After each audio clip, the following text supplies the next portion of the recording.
Supply and demand are the only forces that determine the price of a particular asset.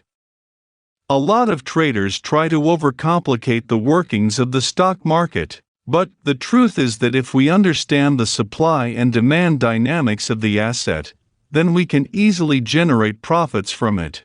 So in this video, we will learn how to use supply and demand to find good setups and trade them.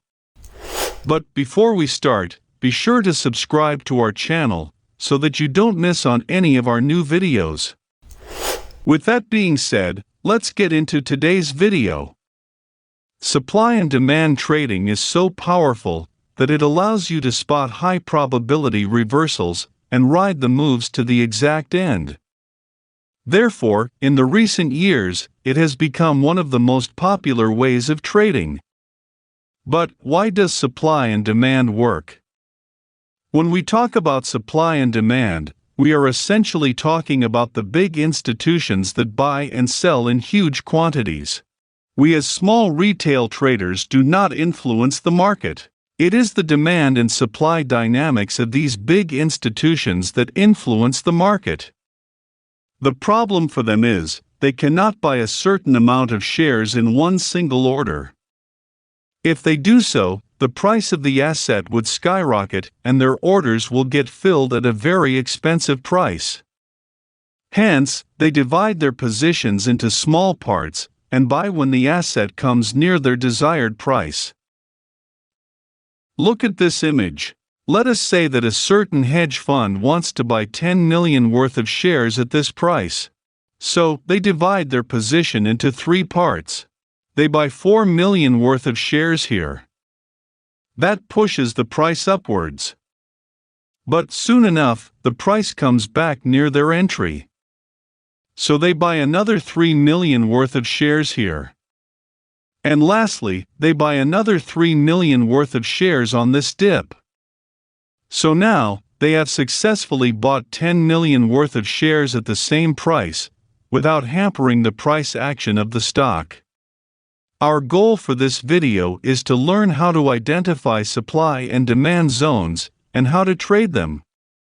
So first, let us start by identifying the demand zones. To identify a demand zone, we need to follow 2 steps. Firstly, we will look for a big and steep up move in price. In other words, we are looking for upward moves with successive big green candles. Here is a strong up move. Here we see a couple of big green candles that appear and form a steep up move.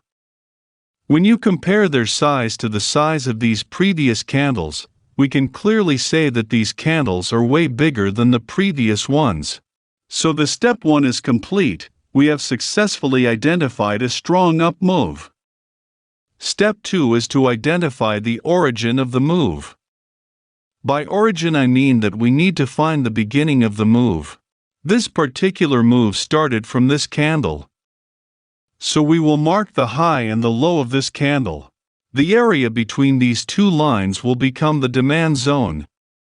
Hence, when the price comes back to test the area, the price quickly finds support at the demand zone and the price makes a higher move. Now let us look at the steps to identify a supply zone. Just like the demand zone, the supply zone can also be identified using 2 steps. Step 1 is to look for a strong and steep down move that has big red candles. On this chart, we have a strong down move here. Here we see big red candles formed subsequently. Look at the size of these candles and compare them with the candles before. We can clearly conclude that these candles are way bigger than the previous ones. We have clearly identified a strong down move. The second step is to find the area where the down move began. In our case, we see that the move started from this candle.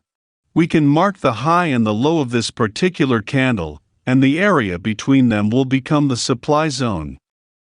Therefore, when the price comes back into this area, it finds strong supply and it immediately reverses to form a strong down move. At this point, I must point out that all supply and demand zones are not equal. Some are stronger than the others. Strong zones have the following characteristics. Number 1. The strength of a zone is determined by the move it makes.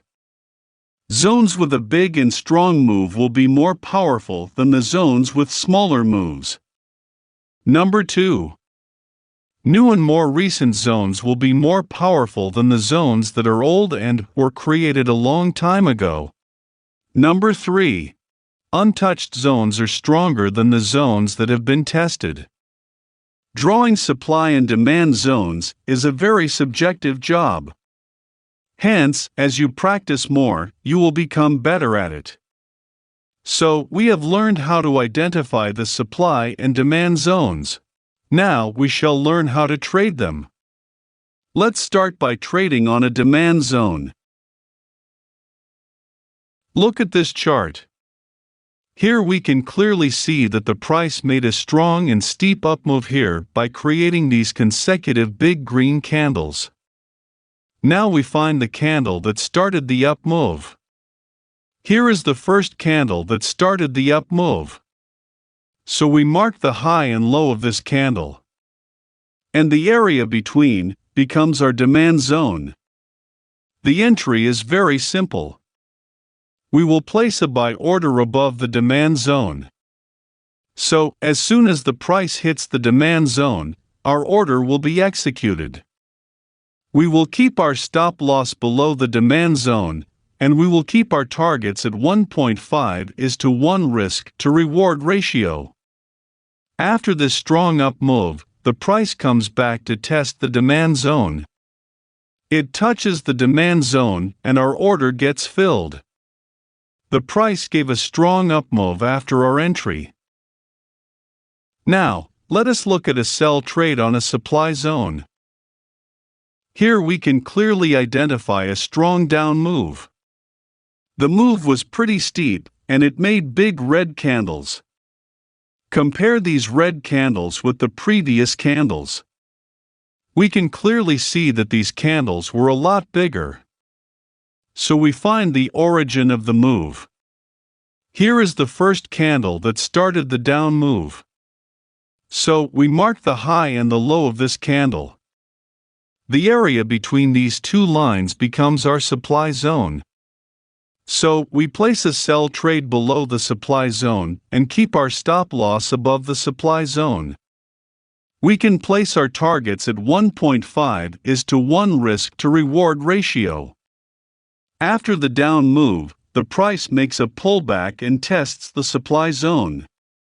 This candle triggers our order. And as you can see, the price makes a strong down move after it touches the supply zone. We successfully closed the trade in profit. That brings us to the end of this video. If you liked this video, then be sure to subscribe to our channel so that you don't miss on any of our future videos. See you soon.